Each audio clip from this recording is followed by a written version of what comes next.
It's time for Alamogordo Town News on Crazy Radio. I'm Anthony Lucero. When it comes to news on 95.1 FM, weather always comes first.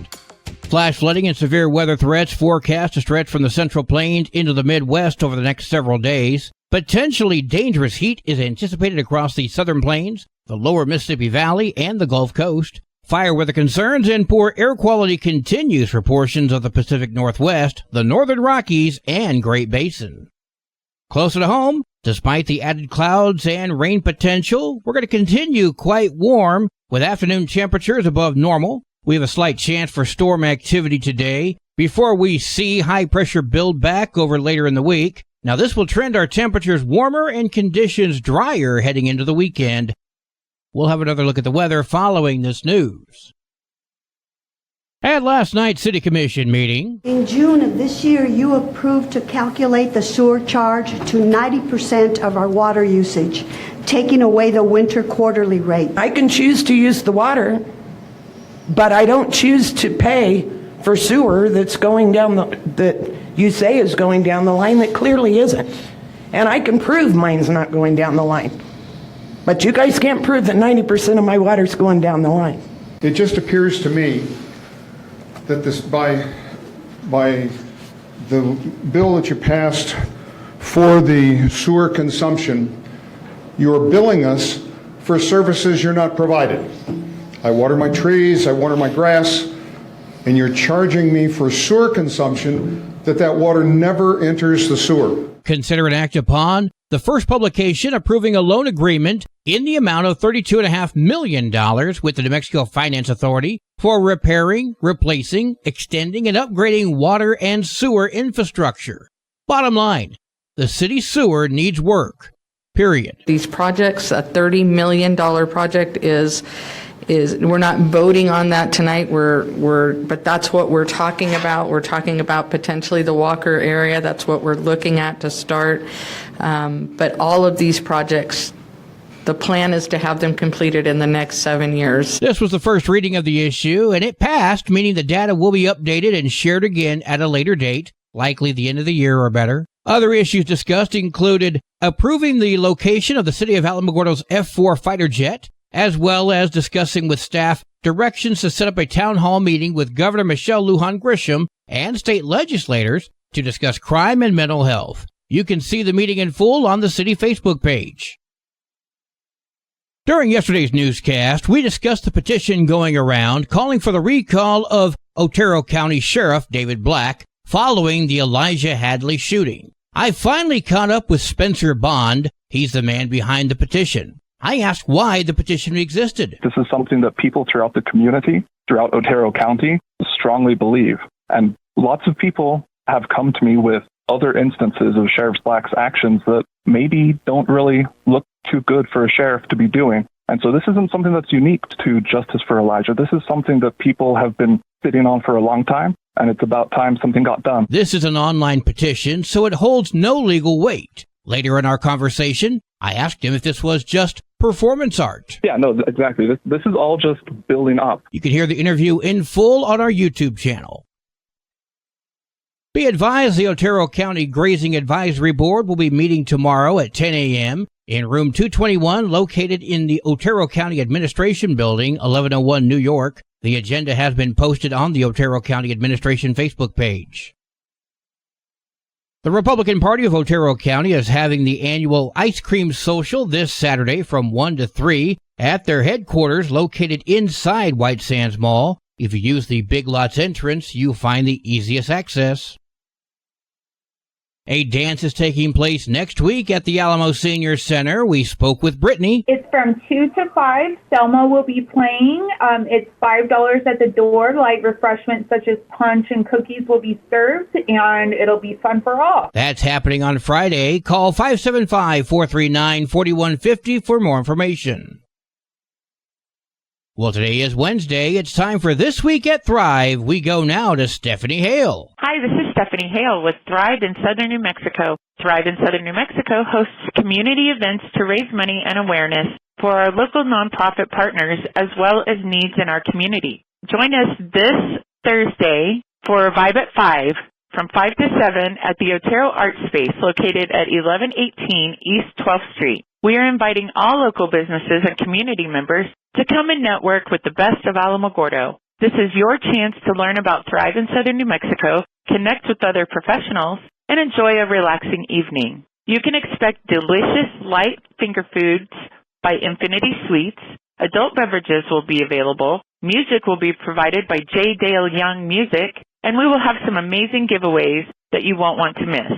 Don't miss out on the fantastic opportunity to expand your network and discover how Thrive in Southern New Mexico is making a difference in our community. For more information, you can reach us at 575-437-8400 at 1601 10th Street in Alamogordo, or jump on our website, letsthrivnm.org. That's it for this week. I'm Stephanie Hale with Thrive in Southern New Mexico, and I'll be back next week and every Wednesday right here on Crazy Radio. News from around the state in just a moment. This is Alamogordo Town News on Crazy Radio. I'm Anthony Lucero. Local news from local perspectives, from local voices. AlamogordoTownNews.org. Local sports, local events, and local happenings and more. Nonprofit owned and operated by Second Life Media. We are Otero County. AlamogordoTownNews.org. Heard daily on Crazy KALH Radio 95.1.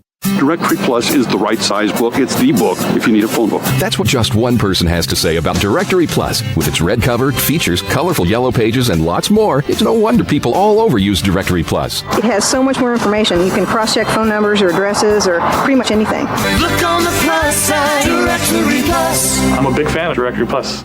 76-year-old Frederick Urban of Chaparral was charged with illegally stockpiling firearms and explosives in Las Cruces on Monday. Urban appeared before a federal judge and is going to remain in jail until his detention hearing. Urban, who is a previously convicted felon, owned numerous firearms. And when ATF agents, the New Mexico State Police, and El Paso police officers executed the federal search warrant on Saturday of Urban's home, they found guns, around 100,000 rounds of ammo, magazines, gunpowder, and explosives. They also found homemade detonators, blasting caps, and other homemade bomb components. Urban could face up to 15 years in prison if convicted. Bones found in the Dulce area were believed to belong to a missing woman, Melissa Montoya, who's been missing since 2001 after she attended a St. Patrick's Day party at the Jicarilla Apache House of Spirits located on the Jicarilla Apache Reservation. She was never seen or heard from again since that night, just days after breaking up with her boyfriend. Montoya's cousin, Melody Gomez, spoke with KOAT. She had a lot of family, a large family, but I think he kept a lot of people who were close to her at a distance for a reason. This past spring, a new lead emerged when bones were found in the same area where Montoya had vanished. The bones had been sitting in a law enforcement room untested. That's until Darlene Gomez, an advocate and attorney for missing and murdered indigenous peoples, fought to get the evidence tested. So the update is really sad.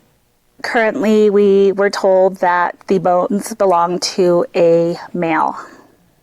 And so we were extremely hopeful that the remains would be Melissa Montoya's, and they're not. Despite the disappointing results, Gomez remains determined to find answers and has ensured the case is now being actively investigated. Tribal investigators are now taking the information gathered by Gomez and others to follow up. Meanwhile, this leaves the family still searching for answers.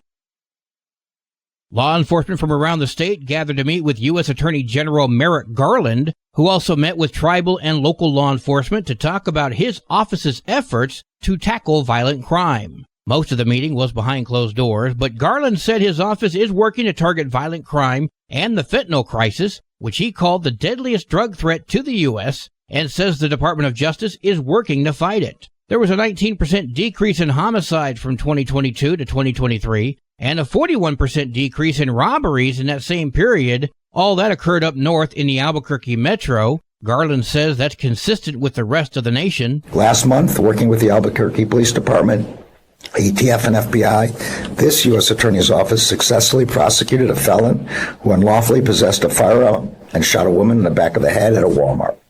She survived, but she required emergency surgery and extensive rehabilitation. He's talking about Maurice Lacey. Back in 2022, police say he broke into a Walmart break room and shot his now ex-wife in the head. In July, Lacey was sentenced to 15 years in federal prison. Garland also spoke about a drug-related arrest in the Albuquerque metro. Working with the Bureau of Indian Affairs, Homeland Security Investigations, ICE, and the New Mexico State Police, this office secured a 14-year sentence for a man who was caught with more than 19 pounds of fentanyl in his hotel room. He's talking about Eric Jaramillo. Police say he was running out on his hotel room when he impaled himself on a wrought iron fence in 2022. Police found almost 20 pounds of fentanyl and 2 firearms in his room. Jaramillo pled guilty to possession and intent to distribute. The U.S. Attorney General says arrests like these are made with interagency cooperation. He has several similar visits planned around the nation all this week. It's the latest proposal on what to do with the Soldiers Monument in Santa Fe after the obelisk at the center of the plaza was torn down by protesters 4 years ago. Now there's a new proposal to look into the feasibility of moving it to the Santa Fe National Cemetery. The monument honoring Civil War Union soldiers stirred controversy for decades when one of its plaques referred to indigenous people as savages. Since 2020, it's been an ongoing process of what to do next with the controversial monument. Now, Santa Fe City Councilor Carol Romero Worth shared with KRQE her proposal, which would remove the plaque with the word savages and direct the city to simply investigate the feasibility of moving the monument to the Santa Fe National Cemetery. It seemed like a fitting place. It does kind of more specifically honor what that monument was intended. It would be to place it near the Union soldiers' graves. The councilor said it was a few of her constituents who brought the idea to her. Then, after the reinstating of an Oñate statue in Espanola ended with gunfire, the councilor stated she came back to the idea. She said she's spoken with a number of groups who either felt neutral or positive, but some councilors are already expressing concern. Councilor Michael Garcia said he's concerned about the ownership of the monument. What could be done, what can't be done, and do we own it? And then once we determine that information, we can have discussions on whether to move it to another location, rebuild. Santa Fe Mayor Alan Weber supports this bill. If you like this idea, let's vote to explore it. In the past, there has been a concern that removing the obelisk would hurt the plaza's designation as a historic landmark, but city leaders said it's not a founded concern. The Santa Fe National Cemetery would need a formal request to even consider this. The director of the Santa Fe National Cemetery, Victor Vasquez, said once a formal request has been made, the NCA would evaluate the request in accordance to state and federal regulations before rendering a final decision. Sports and weather are next. This is Alamogordo Town News on Crazy Radio. I'm Anthony Lucero. They are role models and educators. Their work requires a great deal of time and energy for very little pay.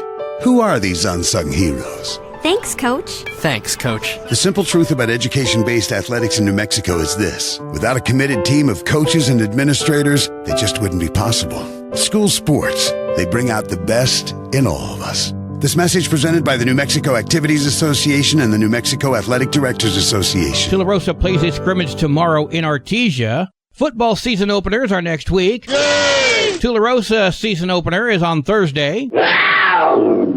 Alamogordo is on Friday. Both games are at home.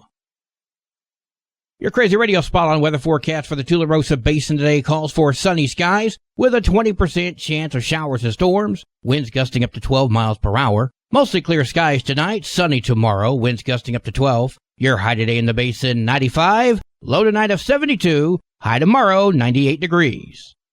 In Cloudcroft, mostly sunny skies today with a 50% chance of showers and storms. New rainfall amounts less than 1/10 of an inch expected. Winds gusting as high as 12 miles per hour. Tonight, mostly clear, winds gusting up to 11. Sunny tomorrow with a 20% chance of showers and storms. Winds gusting up to 12. Your high today in Cloudcroft, 72. Low tonight of 55. High tomorrow, 75 degrees. Local breaking news can be found on our website, alamogordotownnews.org, and learn more about Crazy Radio by visiting KALHradio.org. Also, check out the Crazy KALH Radio YouTube channel. That's where we post our daily newscasts, complete interviews, and other information which concerns everyone in the Tularosa Basin. Be sure to give this video a like and subscribe to our channel if you've not done so already. That way, you too can remain informed of the goings-on in the Tularosa Basin. Now that concludes today's edition of Alamogordo Town News on Crazy Radio. I'm Anthony Lucero.